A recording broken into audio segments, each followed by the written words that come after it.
everybody. Sam up here, Alta Shooting Solutions in Baker, Florida. Want to do a quick video with y'all today to look at the KGM and KGM cans, and more specifically the R30. Recently, as of last week, I was finally able to get this thing out of jail after about a 12-month wait. So here I am, finally got some time off from school and work, so I figured it was a great time to get on the range and actually test what this suppressor does to my rifles. So yeah, like I said, I got an R30. It's a 30 caliber suppressor, so it'll work all the way from my 308 down to my 6mm rifles. So what I have today here with me to do this little test is I have my 308 training rifle, my 946 TAC car, I have my 6mm GT with my ZCO, and then also my GA Precision Gap 10 B2 with the Strike Eagle chambered in 308. So what I want to do today is I'm going to run a few tests. So first test I'm going to do is I'm going to take all three of these rifles, I'm going to zero them using the magneto. I'm going to check my muzzle velocities and make sure everything's lining up. I get good muzzle velocities, and my zeros and my grouping are good to go. So kind of develop that baseline, if you will, for this test. All right, so once that's complete, I got all three rifles done. I'm then going to take the brakes off of them, and I'm individually going to screw on this R30 onto each one. Start with my 308, then my 6, and then also my 308 gas gun. And then I'm going to shoot the same exact test. I'm going to collect my muzzle velocities using the Magneto V3, and then also I'm going to check my grouping, seeing if there's any shift in the groups, and then more specifically, what type of POI, point of impact shift there is, right? So essentially, I'll have those things zeroed up with the brakes on, point of aim, point of impact. I'll put that the can on, and I'm going to shoot the same point of aim, and then I'm going to measure what the actual shift in the POI is, and then record that so that I know when I go from suppressed to unsuppressed, I know what to expect as far as my point of aim, point of impact shift. And then lastly, for the third test, what I'm going to do is I'm going to take all three rifles. I'm going to screw on the R30. I'm going to shoot a group. I'm going to zero that rifle in that group.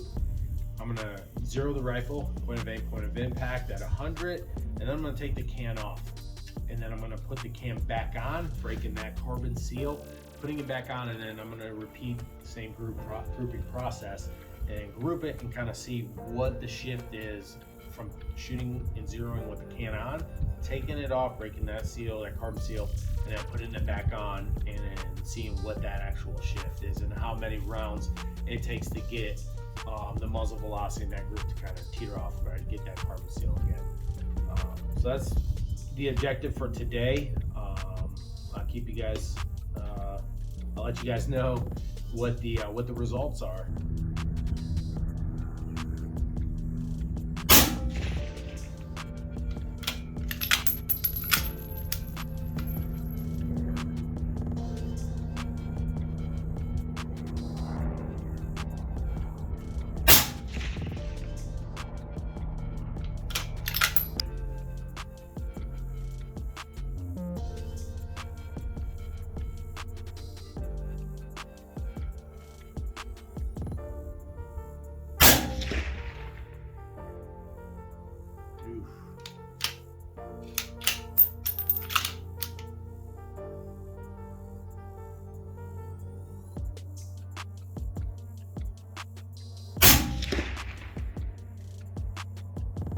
So I finished up my testing with the KGM can, using it on my 6mm, my two 308 guns over here. Had some good results. Kind of came out what was expected from the test, but kind of came up with some initial conclusions, right?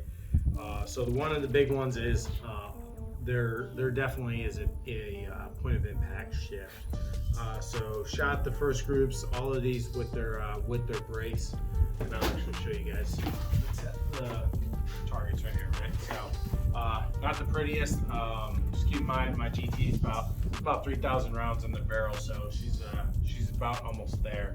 My 308s I don't really clean very much, so take it for what it is, right? So essentially, so I shot my first two groups with my GT, my 308 bolt gun, and then my 308 gasser. As you guys can kind of see, the GT right off the bat was a little bit high. First rounds out of the gun, hasn't been cleaned in a couple hundred rounds.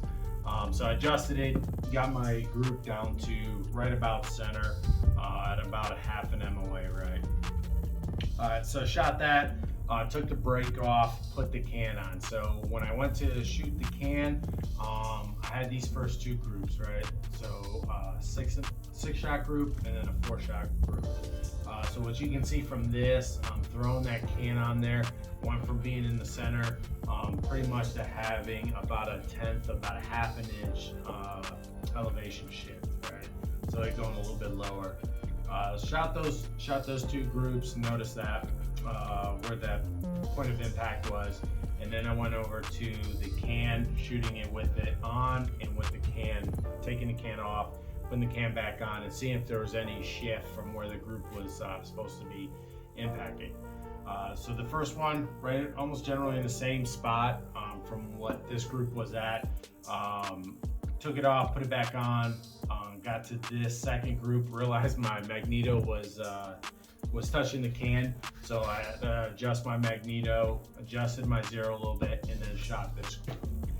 So overall, the grouping with the 6mm, it's a little bit more than what it should be with the break off, but that could be from the barrel life going out on this gun, or adding the can, changing the harmonics of the barrel. So that load I'm running with the 109 burgers in the bargain might have to be tweaked a little bit to bring that group in a little bit. But all of these, for the most part, were all single digit SDs. And roughly from the GT, the 308 to the gasser, I saw about a 10 feet per second increase in muzzle velocity.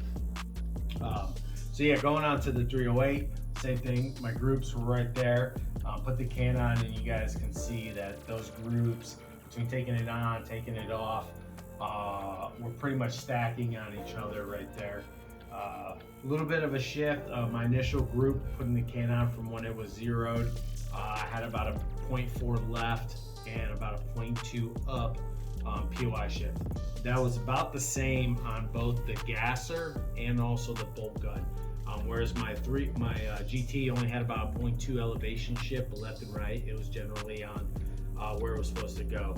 So I don't know why that was so drastic with the 308, but this 308 can, it is a 30 caliber can shooting a 308 bullet, whereas this is a 30 cal can shooting a 6mm. It could be with it, but then again, it could just be harmonics. But that was a commonality between the gas gun 308 and the 308 bolt gun. I think you guys can see the gas gun unsuppressed. Shooting here, groups weren't the greatest, but I'm not a great gas gun shooter. Once I threw the can on, you guys can see that the groups kind of came together a little bit. After I get that first group, was a pretty drastic shift. I adjusted my zero, and then I shot all the rest of these, and it grouped fairly well. Right. So I'll post a picture of the target so you guys can see. But yeah, so in conclusion, kind of 5 major conclusions I had, right? One being POI shift. There is that POI shift. Like I said, with the 6mm, with the GT, it wasn't as much as there was with that 308. Taking the can, the second point is taking the can on and off. Once you have that gun zeroed with that can, and you do take it off and put it back on, you're almost not going to see a POI shift, at least from what I was able to shoot today. So I'll do a little bit more testing on that. Obviously, a larger test group would be better, but from what I've shot today, taking the can on and off, very little shift in the POI.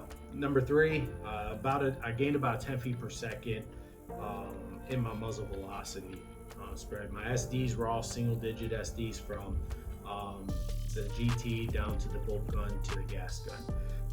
And the 308 is shooting the 175 grain federal gold medal match. With the can on though, I did see all three guns, the groups did increase. The GT, they were better today than what the initial first two groups were, but overall the groups are not as good as they should be, which I probably could be the barrel life or the harmonic, so that little might have to get tweaked. And then the fifth thing, gas gun. Obviously, going from unsuppressed to suppressed, I needed to increase the gas getting to the gun to cycle properly.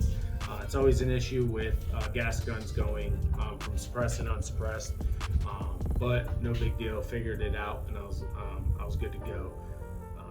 Other than that, initial thoughts on this can. Super happy with it. I really enjoy it. Shooting it without ear pro on, super ear safe, especially with the 308s. GT, it's a different recoil impulse, so instead of getting that snapping up and down, it's more of that shove feeling. So I really do like that feeling with the cans on all three rifles. Next video, I'll do another video here shortly where I'll go over tuning the can. So essentially shooting it out there, seeing where my muzzle flips, and then putting in those set screws to kind of offset that. That's all I got for now. If you guys got any questions or anything, please feel free to comment on the video. Give it a thumbs up, like it, and I'll see you guys next time.